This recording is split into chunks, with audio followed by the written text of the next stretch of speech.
Bonjour à tous. Je trouve que le passage de relais est plutôt bienvenu entre un de nos champions quand même en IA générative et le ministère de l'économie et des finances et de la souveraineté numérique que je représente aujourd'hui.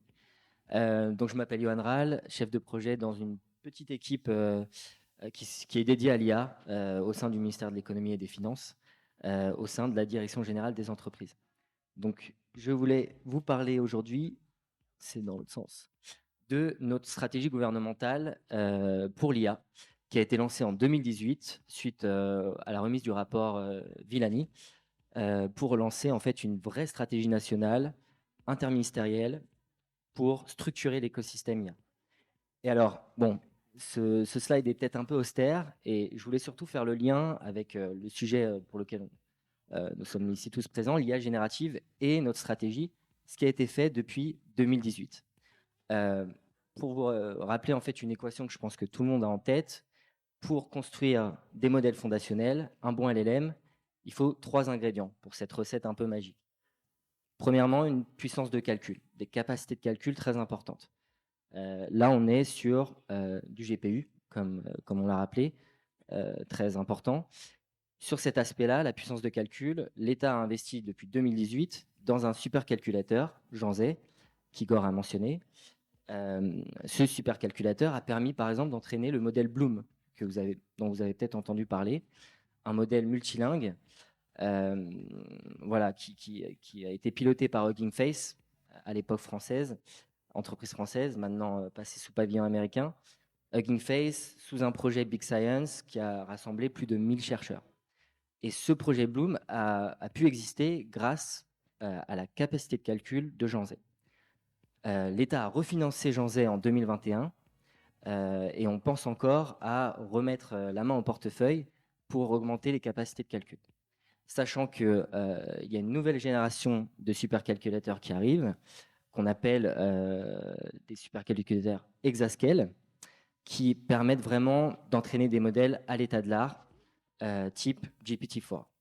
Donc ces supercalculateurs exascale vont arriver et l'État français va investir pour accueillir sur son territoire un supercalculateur exascale. Sachant qu'on a aussi la Commission européenne qui a investi dans ces supercalculateurs avec, EuroHPC. Donc c'est une joint venture de la Commission européenne qui a créé des pré-exascales, donc des supercalculateurs un petit peu plus au-dessus en termes de niveau que Jean Zay. On a Leonardo, par exemple, en Italie, qui est très important pour rester dans la course à l'IA générative et pouvoir entraîner des modèles souverains et européens.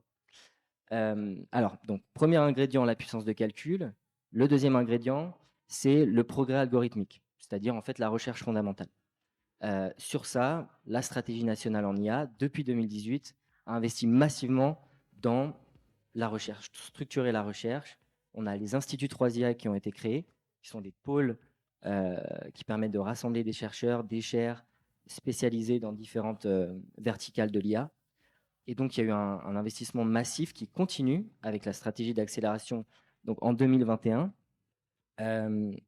où on investit 700 millions dans les compétences et avec un gros axe sur les formations d'excellence. Donc, vraiment tout miser sur former les meilleurs ingénieurs, les meilleurs chercheurs. Le troisième ingrédient pour les LLM, c'est la masse de données.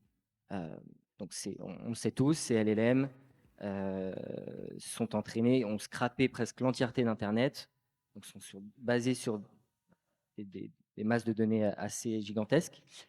Il y a une question maintenant qui se pose de plus en plus sur la qualité de ces données, pour avoir des modèles plus précis et aussi plus frugaux.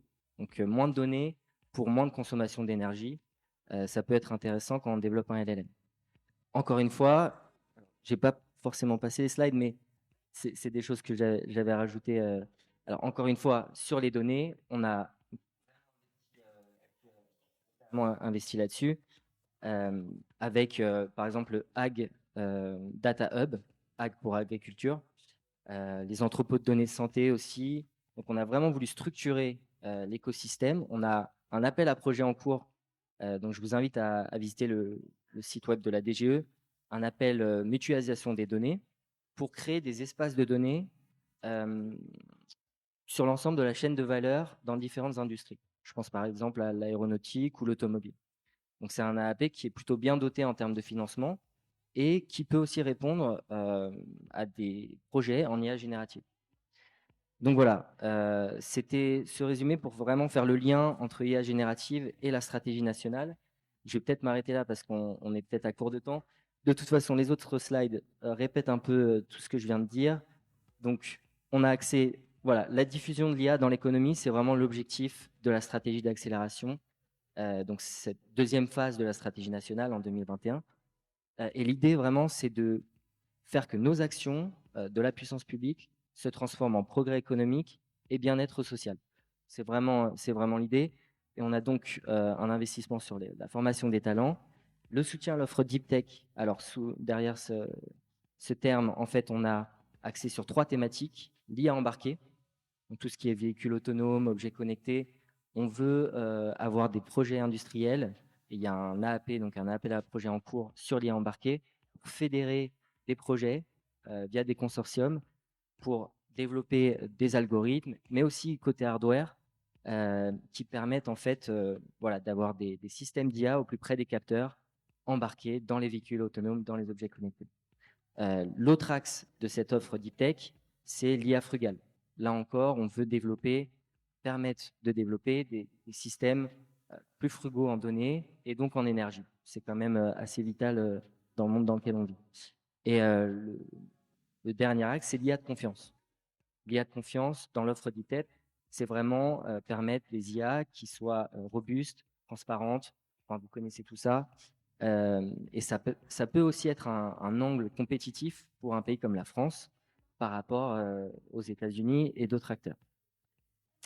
Donc là, c'est juste un petit rappel sur les 700 millions investis dans la stratégie d'accélération, un volet excellence et un volet massification des profils formés à l'IA. Donc là, c'est vraiment pour diffuser l'IA au sein de l'économie.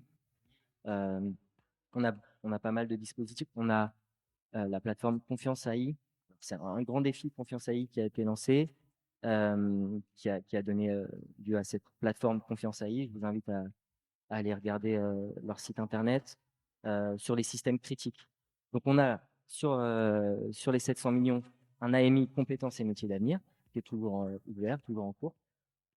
L'API embarqué qui est quand même bien doté, 155 millions. On cherche encore à fédérer des projets, donc on a relancé une nouvelle vague très récemment. L'IA frugale vient d'être lancée. Je parlais de l'IA de confiance avec le grand défi. Et ça sera tout pour moi.